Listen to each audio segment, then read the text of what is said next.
I totally get it. And I don't just mean that in some throwaway way to calm down a frustrated fan base. I mean it sincerely.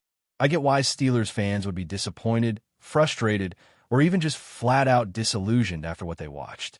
When you expect more from a team that's supposed to represent grit, tradition, and competitiveness, and you get what we saw yesterday in Foxborough, it's going to hit a nerve.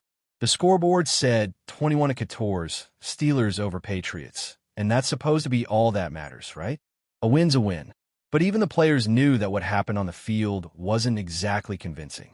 And the funny part is, I walked away from that locker room, from those post-game conversations, actually feeling more positive than I thought I would while watching the game live.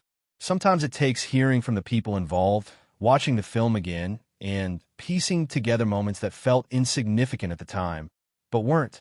I'm not here to sugarcoat the problems. Not by a long shot. There's a laundry list of things that still aren't working. The offensive line isn't going to wake up tomorrow and suddenly look like a top-tier unit. Keanu Benton isn't about to morph into a prime Stephon Tuitt. And the third and fourth down defensive schemes? Still stale, still predictable, still causing unnecessary stress on that side of the ball. No magic switches have been flipped. But here's where it gets interesting. This win, despite all the messiness, the ugly stretches, the clunky offense, actually gave me more optimism than I expected. It wasn't about the final score. It was about seeing little signs of life. Things that, if they start stacking up, could actually lead somewhere. Start with Jaylen Warren. Stat sheet says he carried the ball DeZoido times for 47 yards. That's a 2.6-yard average. On paper, unimpressive. But football isn't played on a spreadsheet. From where I was sitting in that press box in Gillette Stadium, corner view, perfect for seeing plays unfold. You could watch the holes, or lack thereof. You could see the exact moment a back commits, the timing, the burst. And Jaylen? He was doing more with less. The blocking wasn't there. The passing game didn't do enough to pull defenders out of the box. But Warren ran like a guy who belongs as a #1 running back in this league. Now imagine what he could do if defenses actually had to respect the air attack. Just give him a little space, let the offense back defenders off a bit, and he'll be off to the races. Then there's Calvin Austin. You can say what you want about his fit, his size, his limitations as a wide receiver number doys. But when the game was on the line, he showed up, not just making the catch that sealed it, but adjusting to a throw that was, by Aaron Rodgers' own admission, far from perfect. Underthrown, slightly off target, yet Austin adjusted, came back to the ball, and secured it. That's a skill. That's separation. That's awareness. That's exactly what you need from a secondary target in this offense. I'm not dumping on the offensive line either, not this time. Sure, there were rough moments. No question. But look at the context. The Patriots came into that game leading the NFL in sacks. They were aggressive. They blitzed like crazy. Mike Vrabel was sending waves. And despite all that pressure, they didn't sack the quarterback once. That's not nothing. That's a major step forward, even if it came with a heavily protected game plan. Sometimes that's what it takes, baby steps before you start striding. I spoke with Troy Fatanu after the game, and his honesty was refreshing. He knows the group is still inconsistent. He admitted they started well, fell off, and then closed better. But he also talked about the details, getting better at the little things play by play. That's how growth happens, especially in the trenches. And yeah, it might be coming slower than fans would like. But the mindset, it's in the right place. Now let's talk about the defense. Cam Hayward and T.J. Watt, two leaders who always carry expectations. They didn't just meet them in this one. They reset the tone. That's not something you can ignore. You don't get bonus points for being elite if that's what you're supposed to be, but imagine where this team would be if either of those guys started slipping. No signs of that here. They were disruptive, relentless, impactful. Exactly what the Steelers need them to be. And how about DeMarvin Leal stepping in with real impact? That's not just depth, that's depth with teeth. He was coming off injury, was on a snap count, but still managed to make noise. That sack? Clean, powerful, well-timed. And you wouldn't know he had a limitation if you were just watching how he played. That's what you want to see from someone working their way back. Not just showing up, but making it count. Brandon Eccles. He deserved his flowers, too. With Joey Porter Jr. out, the spotlight was on him, and he responded with a clutch interception in the end zone. This wasn't your average pick. It came off a deflection, changed direction midair, and still, he came down with it. That's awareness. That's control.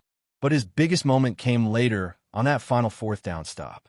A textbook tackle, one-on-one, no room for error. Seals the game. That's what winning football looks like. He talked about that play after the game, how he kept his eyes on the quarterback, anticipated the pressure, saw the spot the offense was trying to exploit, and made his break. Simple, right? Only if you've done your homework, stayed locked in, and executed under pressure. He did all of that. And the confidence coming out of that locker room, it was noticeable. These guys know they've been through rough patches. They felt the weight of the last couple weeks. But there was a genuine sense that something had shifted, if only slightly. And that's really the point. You can focus on the flaws, and trust me, there are plenty. But if you zoom in a little, if you look closer at the individual performances, at the way certain players are starting to settle in, start to show signs of who they can be, then you start to see a different picture. One that's not perfect, not finished, but moving. These aren't rose-colored takes. They're grounded in actual football, real execution, and legitimate growth. They don't erase the problems, but they show that maybe, just maybe, this team isn't stuck. Maybe this group is still figuring things out. Painfully slowly, yes, but moving towards something better. Now, none of this means we suddenly forget how far this team still has to go. There are no illusions here. It's not like anyone walked out of Gillette Stadium thinking the Steelers had magically turned into contenders overnight. But what's happening, and it's happening quietly, is that certain players are starting to show individual flashes that could eventually lead to collective progress. And that has to happen first. That's the only real way to build something in the NFL. You don't just plug in a game plan and watch everything click. It's a process, a slow one, and sometimes it's even painful to sit through. But that doesn't mean it's not happening. Let's go back to that offensive line for a moment. There's still way too much inconsistency up front, especially when it comes to creating a clean pocket or opening up the run game. The communication isn't always there. The footwork can get sloppy. But again, 0 sacks allowed against the team that came in with the most sacks in the league. That matters. It means adjustments were made. It means the linemen were tuned in to what the Patriots were doing schematically. And even if the protection came with extra help, tight ends chipping, running backs staying in a block, it shows a willingness to adapt to protect the quarterback. That's part of the growth, too. And you don't even have to look that deep to find signs of progress. Just consider the way Broderick Jones and Troy Fatana played. They're still developing, no question. But if you watch closely, you saw them start to win more of those small battles. Not all of them, not even most of them, but more than before. And that's where it starts. Fatana even talked about it himself after the game, how they're focusing on details, staying locked in on each rep, and trying to build chemistry. There's no quick fix to this, no magic lineup change that suddenly solves the issues.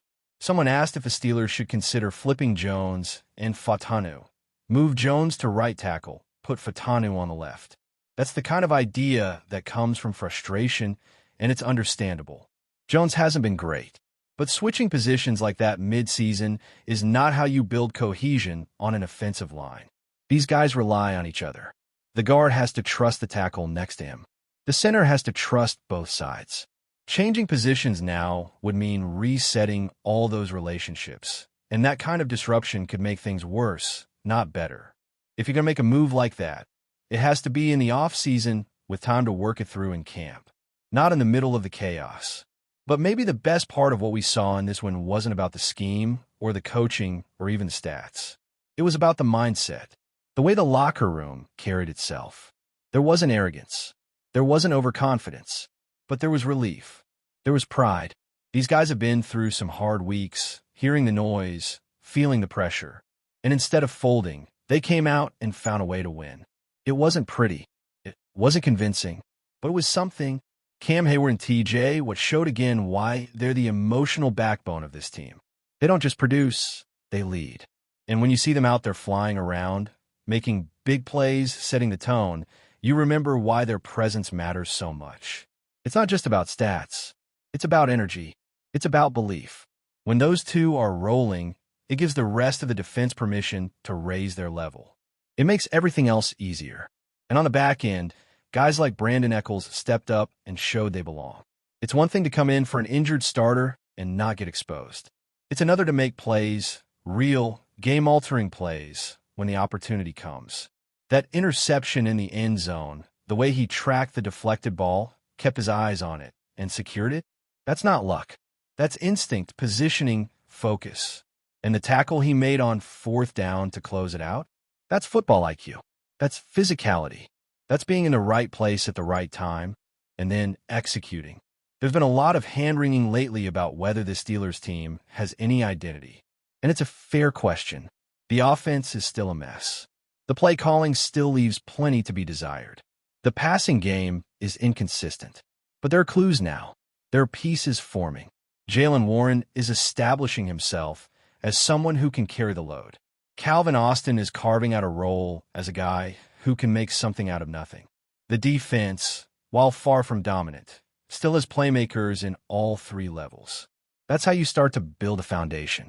And let's not ignore what this win does for the locker room. After a couple of brutal games where nothing seemed to go right, getting this result matters. It gives the players something to hold on to, something to rally around. It's a chance to breathe, reset, and focus on what's next without the weight of a losing streak dragging them down. It doesn't fix everything, but it changes the mood.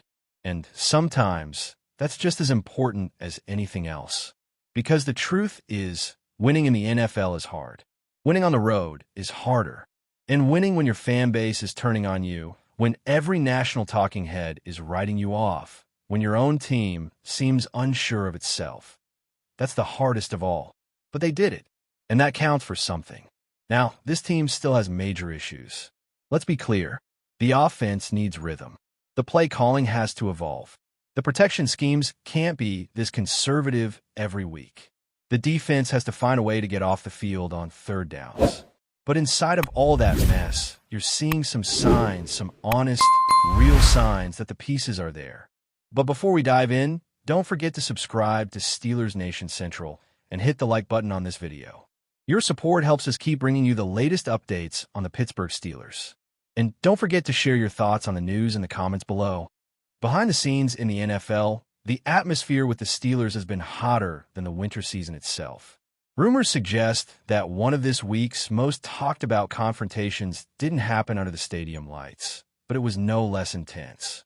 Devin Pickens, a young talent turning heads with his fearless style on the field, reportedly isn't the type to back down from a direct challenge, even from the league's biggest stars. Insiders say Pickens came face-to-face with T.J. Watt, the team's defensive powerhouse, in a moment that could have easily escalated into a full-blown altercation. The encounter allegedly took place in the locker room after a heated practice, raising eyebrows across the team. Yet, contrary to what some expected, Pickens stood his ground, looking Watt directly in the eye and preventing the situation from spiraling out of control. Buzz among journalists and NFL insiders suggests that the team, aware of the potential for conflict, moved quickly to contain it. Coaches and locker room leaders reportedly stepped in, making sure the episode didn't become a negative headline. But the warning about internal tension is now circulating throughout the league. The incident reignites debates about team chemistry and how the Steelers handle young talents with strong personalities. While some see Pickens' stance as a sign of courage and self-confidence, others speculate that clashes like this could indicate deeper fissures in the roster. One thing is certain. The rookie's name is now being mentioned in corridors, sports talk shows, and fan groups as the player who backs down from no one, not even one of the NFL's most respected figures. Amid practices and interviews, no one has confirmed the details, but the narrative of Pickens facing T.J. Watt without flinching is spreading fast. Fans are split. Some praise the young player's fighting spirit. Others fear such incidents could create serious tensions down the line. One thing is clear. If the rumors are true, Pickens has already made a mark on the league, not just as a player, but as someone who refuses to be intimidated. As the season continues, all eyes will be on the Steelers' next game. Everyone wants to see if Pickens will maintain his fearless approach on the field, or if locker room tension will turn into energy the team can harness. Until then, the rumor mill keeps spinning, and fans are on edge, wondering whether the rookie came to shake up the locker room or merely test his limits. That's it for this update. If you enjoyed the video and want to keep receiving exclusive news about the Pittsburgh Steelers, make sure to subscribe to Steelers Nation Central and give this video a like. We always look forward to hearing your comments and opinions. See you in the next video.